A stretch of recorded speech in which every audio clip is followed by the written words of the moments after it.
At ease, soldiers. Today is a special day, as we'll be looking at a very special episode of EA's PWNED, dedicated to the next big thing in the FPS genre. Starts off as you'd expect, with a summary of what's to see. But a minute or so into the video, one of the presenters takes a rather amusing stab at Call of Duty Modern Warfare 3. They don't do things by halves here at DICE. Whilst it's relatively easy to put out the same war game with a new lick of paint for each new sequel, when approaching making Battlefield 3, they decided to make a whole new game engine. The first part of this episode covers the technology that lies beneath Frostbite 2's bonnet. First thing covered is the ANT animation system, which gives Battlefield 3 the edge over competitors by having smooth, realistic animations. Will users really notice the difference between Battlefield 2 and this one? You should see a lot of physicality in there and a lot of interaction with the environment and also a lot of random things happening. I mean, because they do in real life, don't they? Next component covered is pretty much what makes the more recent major Battlefield titles stand out: destruction. More or less everything can be destroyed or damaged, from chipping away a bit of concrete to bringing down the facade, or the entire building if you're having a bad day and think that the building in question is not a worthy piece of architecture. It just doesn't get any sweeter than this. If we're to look at some new bits of gameplay that briefly appeared during this part, we can see an RPG variant being fired at a building, showing a bit of the destruction. Well, a bit is an understatement. It shows that instead of the wall just disappearing in a cloud of dust like it would in Bad Company games, the wall actually crumbles and the larger pieces fall onto the ground. The overhauled physics really do make things look a lot better. Of course, DICE didn't want to tease us with just an RPG. They also tease us with a T-90 and an LAV-25, also firing into buildings, showing the devastating effects these machines can have on the surroundings. A show of force from Battlefield 3 and what it's capable of. A popular joke among the Battlefield community comes to mind looking at all the stuff getting blown up. Call of Duty players will say, "There's a camper behind that wall," whereas Battlefield players getting out of a tank with its barrel still smoking ask, what wall? During the interview of Gustav Tilleby, art director, about the destruction in Battlefield 3, we can see a gun rack on the wall. It's a distinct possibility that these guns will be included in Battlefield 3. We see an AK-74U, an AK variant, a FAMAS, a G36C, what looks like an M14 or M21, an H&K 416, an M16, and an M4. The third component is audio. If Frostbite has an ace up its sleeve, it's definitely the audio, delivering unmatched sound quality, making the game even more immersive. Sure, Frostbite 2 also delivers unmatched quality in terms of graphics, but you just can't ignore the audio. If you'll play this game with your volume turned all the way up, you shouldn't be surprised to see the old lady from next door running to shelter with provisions for a month, convinced that World War III broke out. One interesting thing Stefan explains is that audio events also trigger other events.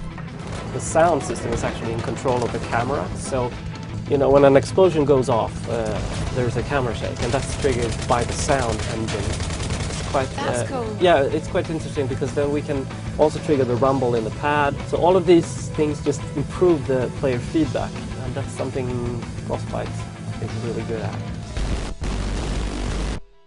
We can do really, really big landscapes, and we can also do really tight sort of... While in previous Battlefield games, the maps were large enough, sometimes maybe even too large.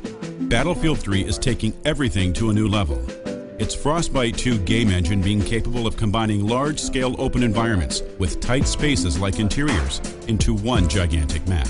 And shortly we get a taste of those environments.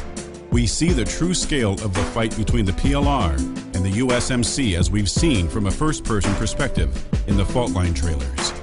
We even get a bird's-eye view of a battlefield in flames, looking out of the cockpit of a jet fighter. And if that isn't awe-inspiring enough, the next few seconds showing tanks storming across the desert sand will send anyone chills up their spinal cords. Last but not least, rendering is covered. Frostbite 2 allows for an insane amount of light sources in one environment, making things look so much more realistic. The scenes which we see here are absolutely stunning. A city couldn't have been more beautifully rendered than it is in Battlefield 3. The rocket launch scene is also impressive, showing off the intricate lighting system, being able to light particles like smoke, and of course that smoke will also leave a shadow, details that do count. The second part of PWNED kicks off telling more about the Back to Karkand expansion pack, with DICE developers sharing their thoughts on why the maps that are to be included in the expansion are so popular. And why do you think people really liked Strike at Karkand? Apparently it's one of the top maps ever. It has the infantry stuff. It's super intense. I can barely survive 5 seconds on it.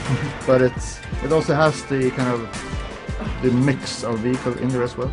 Also, I had a very specific kind of design idea for it when I designed it originally. And I think that's what kind of came through. They also show what a major leap in graphics Battlefield took since its last true installment, Battlefield 2. It's just awesome to see how much graphics really evolved in the past 6 years. At the time, BF2's graphics were absolutely revolutionary. And now BF3 won't stop short of delivering as its successor did over 5 years ago. The comparison between Karkand, as rendered by Refractor 2, and one rendered by Frostbite 2, will leave you stunned. Last but not least, one of the developers drops a not-so-subtle hint that the rush game mode as seen in Bad Company and Bad Company 2 will also make a comeback. And will there be different game modes in there as well? You will be able to play Rush on Karkand, yes.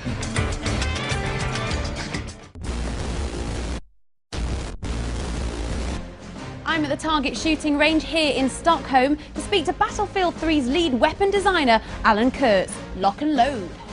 The third part of PWNED 7 covers an interview with lead designer Alan Kurtz about the weapons that will be included in BF3. Some of the weapons we can clearly see at the firing range and might see in the game are a Desert Eagle 50 caliber pistol and a Glock pistol. Alan also explains what the physical warfare pack will contain and what those exclusive or early unlocks do.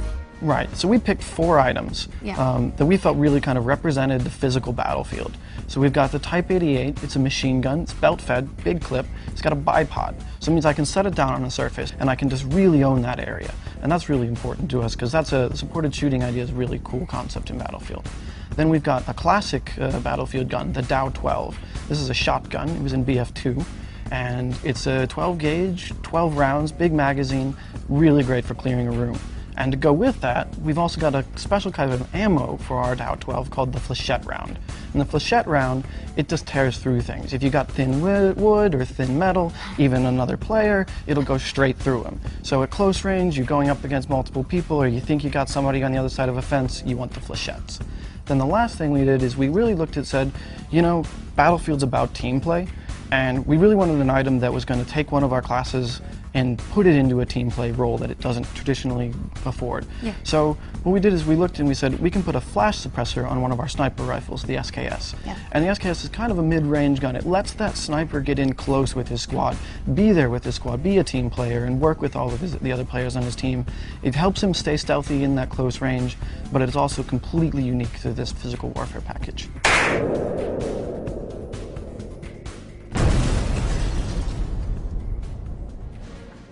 The final part is a retrospective to the Battlefield franchise, showing just how much things have evolved, proving that indeed, DICE doesn't just apply a new lick of paint for a sequel.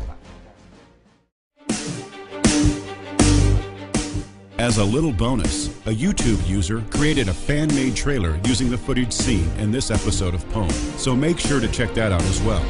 And as always, stay tuned to GamerSpawn and Delta Gamer for more updates on Battlefield 3.